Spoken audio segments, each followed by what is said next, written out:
As a young wisteria is to get some of these shoots, if I can just untangle those, to grow horizontally. So train them horizontally, because that will encourage the laterals to grow out, and then you can prune those back to produce the flowering spurs. And what we're looking for is this sort of growth here. So nice little knobbly spurs, which are a bit like you'd find on a fruit tree, where the apples or pears, Rebecca's speciality, would come in. Yeah. And, Rebecca, how much do you cut back by? We always say, if you're doing a summer prune, which is great, go back to 5 buds. And then with your winter prune, which is ideally in January, you go further, back to 2 buds. So now we'd be going back here, wouldn't we? Right. Do you prune it at all, Ailey? Have you been pruning? I've had a bit of a go, but it's in a very haphazard fashion. Well, it's not haphazard, it's the two things, January and July, the 2 J's. January down to about that, sorry, July down to about that, and January down to about finger length. So you're getting these fruiting spurs. And it needs to be a sunny wall, that's vital. Yep. In shade, they won't flower well at all. So is it growing on a sunny wall? Yes, it is. So it has that in its favour. Well, you're not too late to do this winter pruning now. Okay. Get over it now and shorten all these side shoots. Strap in the long ones you want to extend its territory, but cut the rest back to about finger length. And if all else fails, I'd put on some sulphate of potash, a good high potash fertiliser. Rose fertiliser. Or rose fertiliser. Give it to it now. That'd be lovely. So good luck, and come back next year and tell us it still doesn't flower. It doesn't flower for 5 years. Dig it up and burn it. Right, Norma Webb. Norma, you're here. You're with us. What's your problem? It's not really a problem. I have an arbour very similar to the one there, which at the moment is sort of standalone in the garden, and I'd like advice on planting to bring it into the garden, and so it's a little bit more enclosed. So. Right.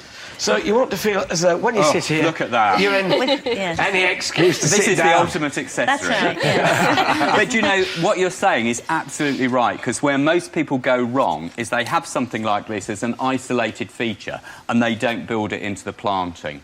And for me, the first thing that I would do is plant something tall, a light, airy tree behind it, something which will frame that arbour. Right. And here we've got some lovely acacias. If you were down in the south of England, Acacia dealbata, the variety particularly Gauloise astiae, fantastic for early flowers and that nice feathery evergreen it's lovely, foliage. you know, driving through, particularly in the south of England now, you're starting to see these coming out. And Yeah. a bit later this year. Lots in London. Sometimes they're out in They January. are. Is Gloucester south enough, or...? It's got... Gloucester I think that'd be worth a south go. I see think if you it's can get worth a away go. with it. A tough winter will knock them, but they are surprisingly hardy. Particularly if you've got it behind the arbour, it's going to give it some shelter, it's isn't it? shelter. And that would actually lead quite a nice Mediterranean scheme. You know, you could use lavenders, rosemaries. What would you do underneath it then, Rebecca, would you? Well, I suppose some kind of ground cover. There's no point in having grass underneath it, because you're just going to have to mow. Yeah, so perhaps gravel, and then you could plant through the gravel with lavender, and then you've got a really nice Mediterranean It's always feel, nice isn't also it? this time of year to plant scented things, and this lovely daphne here. Yeah, and we got Sarcococca over there, The Christmas fragrance. box. Now, we talk about this quite a lot, and if you look at this plant, it's gorgeous. It's a tough old evergreen, but look at these sort of white... Can you see those white whiskery flowers it's got on there? And they smell fantastic. fabulous, can you? Normally best in shade, but even if this is in a sunny spot in the garden, you'll still have some shady areas around it. Thank you. And then cistus, helianthemums would be good, wouldn't they? Yeah, if we're really Sedums. going down the Mediterranean thing, you could have a grapevine over the arbour, couldn't you? Yeah, I'd there like to you get are. fruit in. And then get somebody to come and feed you then. Be lovely. Final one, Jo Oakley, Berkshire, mystery plant. She's sent this in, had it in the greenhouse and wants to know what it is. And the answer is, it's eucomis, the pineapple flower. Best way of looking after eucomis? Well, in the south, and she's from Berkshire, is that right? Yeah. She is, yeah. Then you could have that in the ground, and I think we just need, you know, a sheltered position. border near the house, perhaps by a house. I've And grown it dry quite mulch. successfully under trees, actually, or semi-shade, and it still grows quite well. And there's some quite nice coloured foliage varieties about, which have become quite popular as summer container plants. Yeah. There you are. Hopefully a few more satisfied customers. If you'd like us to help you with your gardening woes, send me an email, alan@itv.com. My thanks to Andy McIndoe, Rebecca Bevan and Wendy, Ellie and Norma.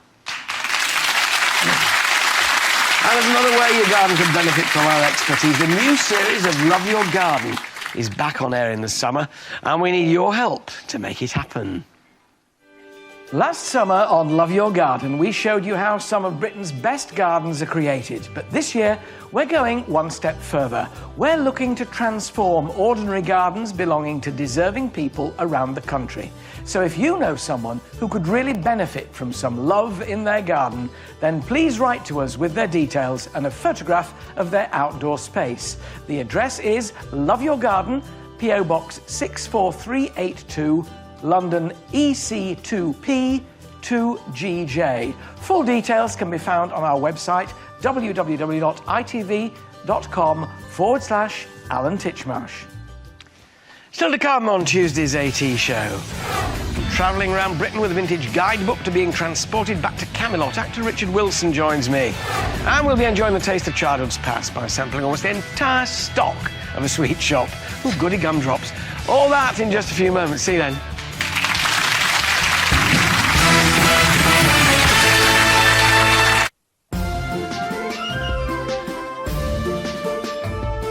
Jeansreunited.co.uk sponsors the Alan Titchmarsh Show.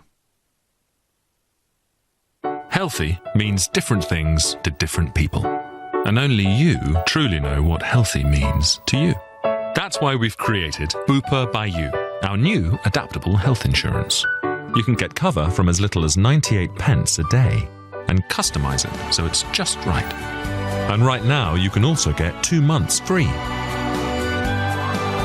Simply call us on 0800 665 665 or search online for Bupa by You.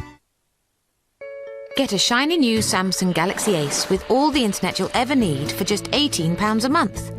It's the Android-powered smartphone that's great for gamers and searchers and tweeters and social networkers and loads of other apps. And you get 5,000 texts and 100 minutes. And a great smartphone with a 5-megapixel camera and touchscreen from the UK's fastest-growing mobile network. Get yours now. Call 0800 358 6950. Search online for 3 or visit a 3